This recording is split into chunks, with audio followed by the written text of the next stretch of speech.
बिस्मिल्लाहिर्रहमानिर्रहीम। अस्सलाम वालेकुम। Welcome back to my channel Furqan food secret.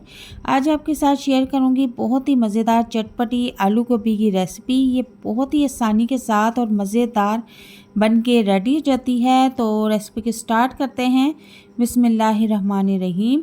काफ़ी सारे लोगों को गोभी की कटिंग करनी नहीं आती, तो कुछ ऐसी टिप्स आज आपके साथ शेयर करूंगी कि आप बहुत ही आसानी के साथ गोभी की कटिंग कर सकते हैं।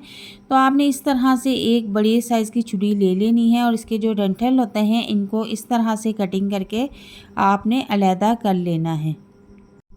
गोभी को हमने ज़्यादा बारीक कटिंग नहीं करना, इसको मोटे मोटे टुकड़ों में कटिंग करना है, क्योंकि ये जब पकती है, इसको रेडी करते हैं तो ये खुद ही गल के जो है बिल्कुल बारीक होना शुरू हो जाती है।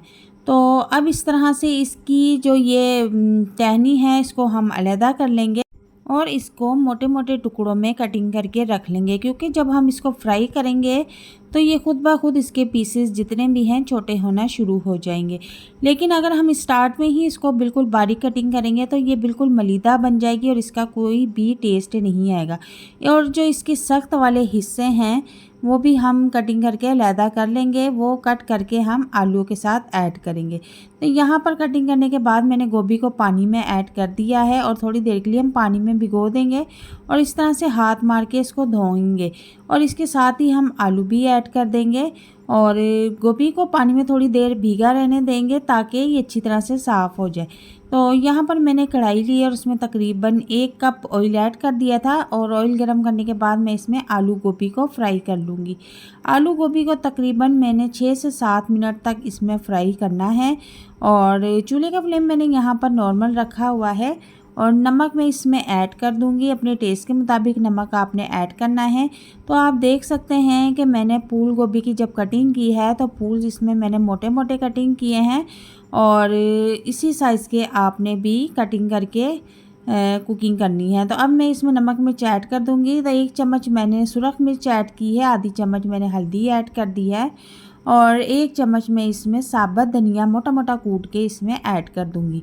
और अब इन सब चीज़ों को अच्छी तरह से मिक्स कर लूँगी और इसको फ्राई करना शुरू कर दूँगी। तो आप देख सकते हैं आलू गोभी ने काफ़ी सारा पानी इसमें छोड़ दिया है, तो चूल्हे का फ्लेम हम फुल कर लेंगे और इस पानी को अच्छी तरह खुश्क होने तक पकाएंगे। तो यहाँ पर आप देख सकते हैं कि इसका पानी खुश्क हो चुका है, चूल्हे का फ्लेम ऑफ कर देंगे। अब दूसरी कढ़ाई हम लेंगे, उसमें मैंने आधा कप ऑयल ऐड किया है और आधी चम्मच ज़ीरा ऐड कर दिया है। 2 से 3 अदद हरी मिर्च इसमें सेंटर से कट करके ऐड कर दी है। अब मैं इसमें 1 अदद बड़े साइज़ का प्याज लूँगी, इसको भी मैंने बिल्कुल बारीक चॉप कर लिया है और चॉप करने के बाद मैं इसमें ऐड कर दूँगी और इसको लाइट सा सोते होने तक पकाऊँगी। तो यहाँ पर देख सकते हैं कि प्याज जो हमारे वो सोते हो चुके हैं। अब इसमें 1 चम्मच लहसुन पेस्ट ऐड कर दूँगी और इसको अच्छी तरह से फ्राई करूँगी। तो नमक मिर्च हमने आलू गोभी को जब फ्राई करे थे उसमें भी ऐड की है और इसमें भी हम हिसाब के मुताबिक ऐड करेंगे। उस हिसाब से ऐड करनी है कि हाफ़ नमक मिर्च इसमें और हाफ़ उसमें आपने ऐड करनी है। तो यहाँ पर मैंने आधी चम्मच सुरख मिर्च और हाफ़ टी स्पून मैंने इसमें हल्दी ऐड कर दी है और टेस्ट के मुताबिक इसमें नमक ऐड कर देंगे और इसको अच्छी तरह से फ्राई करेंगे और इसी दौरान हम पानी का छींटा भी लगाते रहेंगे। और यहाँ पर मैंने 2 अदद दरमियानी साइज़ के टमाटर लिए थे जिन्हें लंबाई में कटिंग करके इसमें ऐड कर दिया है और अब इनको भूनेंगे अच्छी तरह से ताकि जो हमारे टमाटर इसमें ऐड हुए हैं वो अच्छी तरह से नरम हो जाए और मिक्स हो जाए।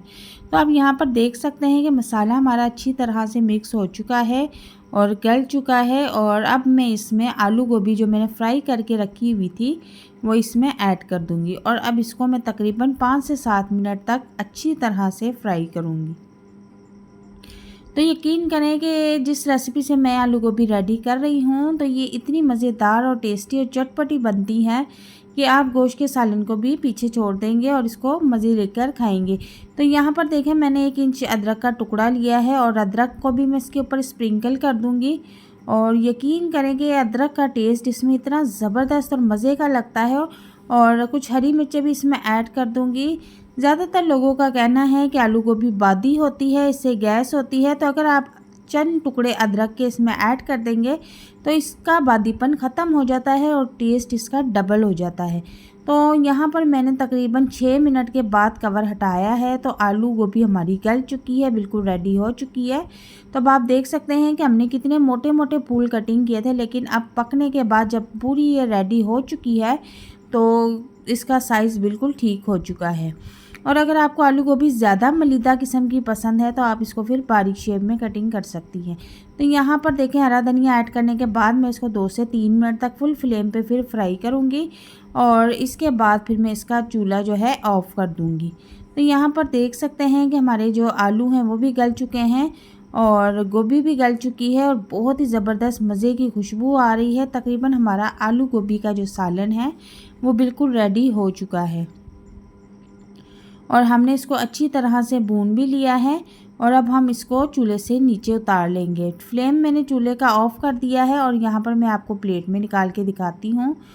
तो हमारी बहुत ही मज़ेदार आलू गोभी तैयार है। रेसिपी अगर आपको पसंद आती है तो इसे लाइक शेयर ज़रूर कीजिएगा। चैनल पर नए हैं तो काइंडली चैनल को भी ज़रूर सब्सक्राइब कीजिएगा। मिलते हैं नेक्स्ट वीडियो में एक नई और मज़ेदार रेसिपी के साथ। तब तक के लिए इजाज़त चाहती हूँ। अल्लाह हाफिज़।